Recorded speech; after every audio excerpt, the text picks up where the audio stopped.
onge ringo. Anachiwo maber kabisa wuodi Nyaboro. Weekend no dhi maber kabisa, wagone Nyasaye erokamano.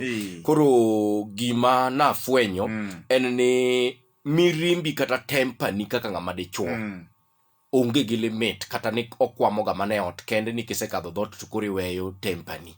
Kaka dichuo kata idhi mane occasion kata idhi mane function, wuodi Nyaboro iwe tempani. Tempana? Dung mano mari, makate dhi mane kanisa to gimoro kodhi ni maber, tibro golo koki. Makate dhi mane romo mar jotene, kate dhi mane meeting moro ma serious to gima in hiwinja. Dichuo moro simbe no nyiewo 150k. 150,000. Mano simu. Ng'at ma is not focused. Mano simu minya yele dhako tugo. Ng'ado ga wiye to kendo ti. 150 okadhi anyiew loka julu. Alo en go, nyini nitiere jomoko mane go, we wuok nga onge ga ahinya. Samoro bi itimoriere ka gima betin go. Iwinja. Koro 150,000. Mano simu minya yele dhako tugo go. Tugo go nade? Milore go kata no joke godo gi bech simu no te. Otugo go sogo go simu bwana. Tugo go. Bi nyalo yie kata ni mondo mi mule kata yo mayot.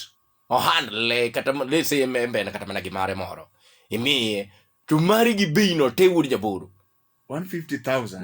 Nyathie mokami lakini dhako to nyalo mulo. Koro udhi e function. To ing'eni gik moko be timore kata moko chan. To jaodi omulo simu ni kata nomi togore ne piny. Kiwinji ogore piny mapagla wuodi Nyaboro simu ma worth 150,000 otore. Bech dhok mana tero thuru. Diwinjo oingo kata bech dhok dabal. Koro simu ni tore ka elwet dhako 150. To imbe gimirima gi kaka in ng'eni nitiere gik moko mokweyo ta nyisi ni temper ni nyalo dhigo kamora mora.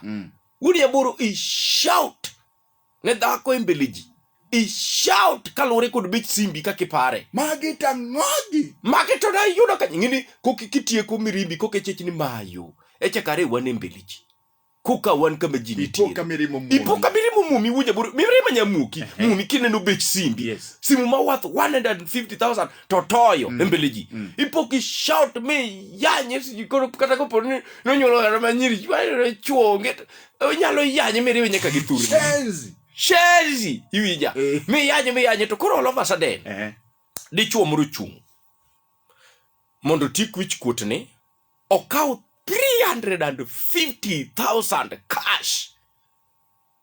Nikech dhako neno ka kuro wiye kuot, ng'eni dhako be kenjao kama ne mbele ji to wiye kuot. Koro sa obuk ywak pi wange golo. Koro kako timoge imbe kokiregret yawa dwa dhi mang'eny lakini 150 bende ng'eny. To ng'ani kawo 350,000 to miyo dhako. Ne chule.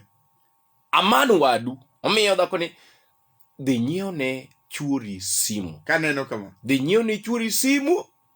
Basto miya namba ni kopo ni pesa no te au gini remoro nitie tigochna adhi amedi 350,000 omiye double triple sijui what. Koro dhi nyiewo ne chuori simu ma worth 150,000 ne nikech aneno kodwa njawi. Namba ni be miya makopo no ni remoro nitie tinyisa agochni mondo amed pesa. Ditim nang'o kaka dichuo ka dhako no kawo kamiye dhako no be chuo imiye dhako ni dhako ni temise njauka wiwi ni dhako ni kogia njauka gimiya pesa amiye dhako ni bodhi ng'amo kuod wiye dong dhako ni mokuod wiye koro miye mondo dhi onyiewni wiya already osekuot dichuo ni be chak kuodo wiya gi dhako pesa 50,000 to miyo dhako ni bende chak kuodo wiya no chako kawo pesa. Adwa penjo miyo moro kabo onyalo kawo pesa in kaka dichuo nyisa ni nyalo timo nang'o.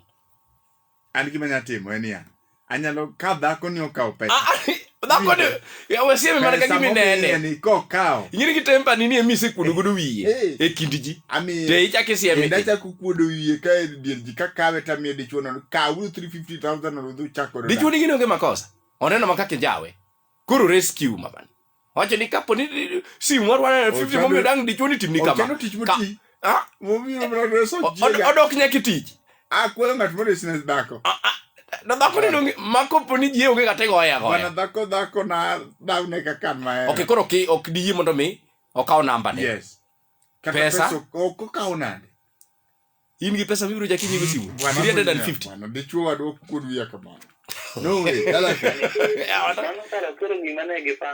Ok ne gipango. Onena nena. Injawe. To ja pesa moro chuma kindi ji. Antie.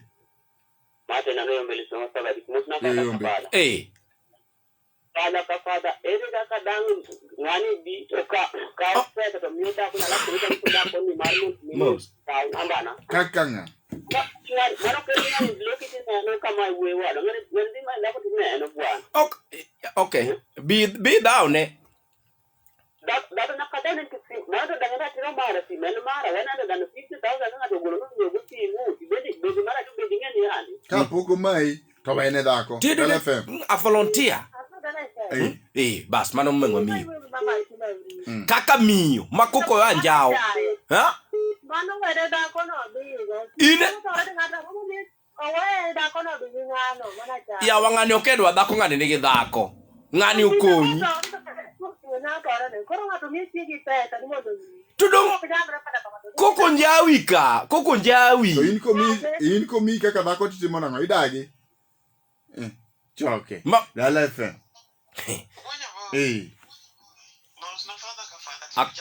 Oya tieno.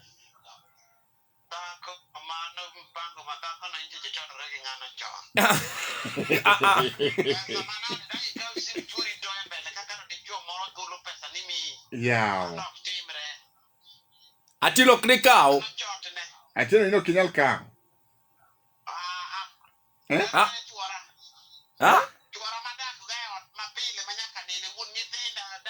Munja wika.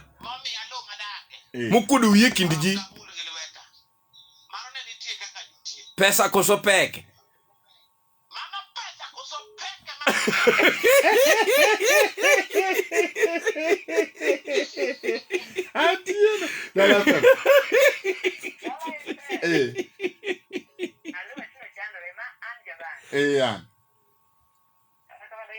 Oya ura enya. Jadolo kuwi. Kabisa. Chwadia lu mia dege prabi. Wiya ukuta madana kaka wiya ukuta koni koponi. Mudo ayo imolo kikwe wachwa yiri piny kukuru. Okay, kao pesa.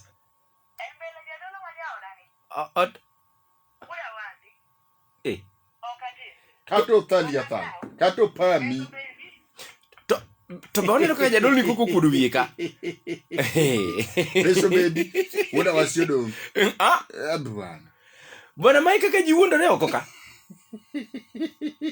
Wikende na jana. Mano I podo wang maber. Maber beri. Ema di chuo moro podo mbesore. Mbesore 350k. Mbesore wiki. Niyo jaudi. Maninge wiki. Ange wiki. Nalongolo nengolo kama. Na iwe nengolo materi kama. Nalo tale je madongo. Bwana kama se wango